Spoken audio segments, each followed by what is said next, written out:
Hello friends, मेरा नाम अनु है।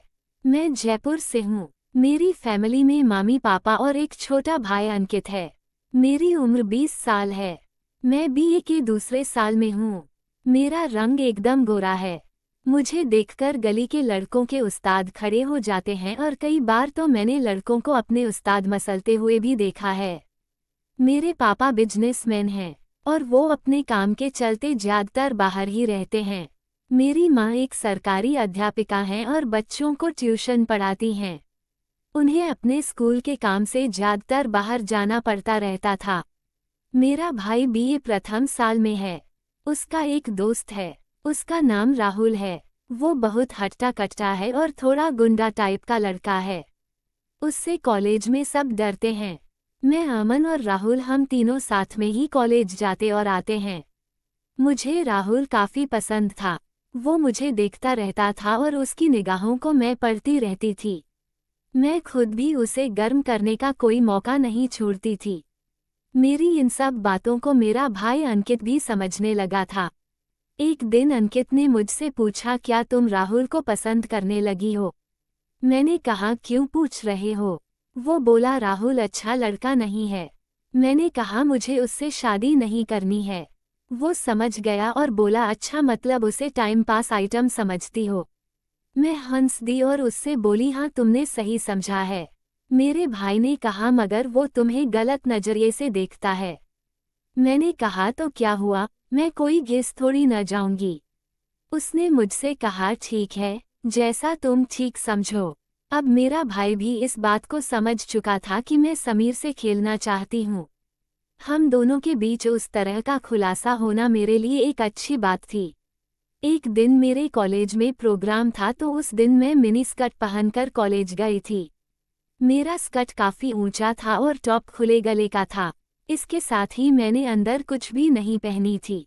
मैं कॉलेज गई और उधर सारा प्रोग्राम बढ़िया तरह से हो गया। फिर मैं कॉलेज से लौटने लगी। वहां पर अंकित और राहुल मेरा ही इंतजार कर रहे थे। राहुल मुझे देखकर मेरे भाई से बोला, अरे वाह, तेरी बहन तो इस ड्रेस में मस्त माल लग रही है। मेरा तो मन कर रहा है कि इसे यहीं पटक कर डालूं। चूंकि मेरा भाई राहुल से डरता था और उसे मेरी कामना के बारे में पता भी था, इसलिए वो राहुल से कुछ नहीं बोला। मैंने राहुल के मुंह से ये बात सुन ली थी। मैं उसे देखकर थोड़ा सा मुस्कुरा दी। राहुल भी मुझे मुस्कुराते हुए देखकर बोला, क्या हुआ अनु, तू क्यों मुस्कुरा रही है? मैंने कहा, मैंने तेरी बात सुनी तो है मगर मैं ढंग से नहीं सुन पाई हूँ। वो बोला, चल रहने दे, सुनकर क्या करेगी, सीधे देख ही लेना। मैंने ड्रामा करते हुए पूछा, क्या दिखाएगा? वो आंख दबाकर बोला, परफॉर्मेंस। मैंने कहा, तेरी कौन सी परफॉर्मेंस होनी बाकी है? वो बोला, 61-62 वाली परफॉर्मेंस। मैं समझ तो गई थी कि साला मुझे कौन सी परफॉर्मेंस की बात कह रहा है, मगर मैं बनती हुई बोली, ये कौन सी परफॉर्मेंस हुई? मेरा भाई भी समझ गया था। वो बात खत्म करने की नज़र से बोला, चलो यार घर चलते हैं, ये सब बातें बाद में कर लेना। फिर हम तीनों घर की तरफ चल दिए। थोड़ी देर में बारिश शुरू हो गई और हम सब भीगने लगे। हमने सोचा कि चलो आज बारिश में भीगते हुए ही घर चलते हैं। पर मैंने तो आज अंदर कुछ नहीं पहना था और बारिश की वजह से मेरे खरबूजे साफ दिखने लगे थे। मुझे आज राहुल से खेलने का मन करने लगा था।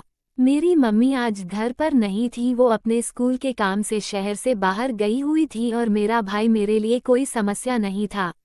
राहुल मेरे खरबूजों को घूर रहा था और मैं भी उसे दिखा रही थी। ये सब मेरा भाई रोहन भी देख रहा था। वो समझ चुका था कि आज उसकी बहन की मस्त वाला खेल खेलने वाली है। हमारा घर राहुल के घर से पहले पड़ता है।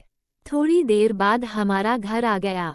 राहुल ने कहा कि मैं भी यहीं रुक जाता हूँ, थोड़ी देर बाद घर चला जाऊंगा, बारिश बहुत तेज हो रही है। ये कहकर राहुल भी हमारे घर ही रुक गया। तभी मैंने देखा कि जो कपड़े मैंने आज सुबह धोकर सूखने डाले थे वो सब भीग गए थे और मैं जो कपड़े पहनी हुई थी वो भी पूरे भीग चुके थे। मैंने अपने ऊपर एक तौलिया लपेट ली। अंकित को छींक आने लगी जब मैंने उसके सिर पर हाथ लगाकर देखा तो उसका सर काफी गर्म लग रहा था। भीगने के कारण उसे बुखार आ गया था। मैंने सबके लिए चाय बनाई और उसके लिए बुखार की गोली लाई और उसे दे दी। गोली और चाय लेकर वो अपने कमरे में जाकर सो गया और मैं और राहुल हॉल में बैठकर टीवी देखने लगे। मैं जानबूझकर राहुल से चिपक कर बैठ गई, जिससे राहुल का उस्ताद उठ कर मुझे नमस्कार कर रहा था। थोड़ी देर बाद राहुल ने मुझे पूछा कि क्या अंकित सो गया है। मैंने कहा हाँ, क्यों, क्या इरादा है?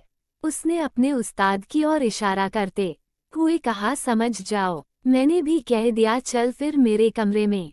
और मैंने उसका हाथ पकड़ा और अपने कमरे में ले गई। और फिर राहुल के उस्ताद ने 2 घंटे जमकर मेरे साथ मस्त वाला खेल खेला। और फिर बारिश रुक गई और राहुल चला गया। इसके बाद जब भी मौका मिलता, जब मैं राहुल के साथ मस्त वाला खेल खेल लेती। अगर आपको मेरी कहानी पसंद आई हो तो वीडियो लाइक जरूर करें और चैनल को सब्सक्राइब जरूर करें।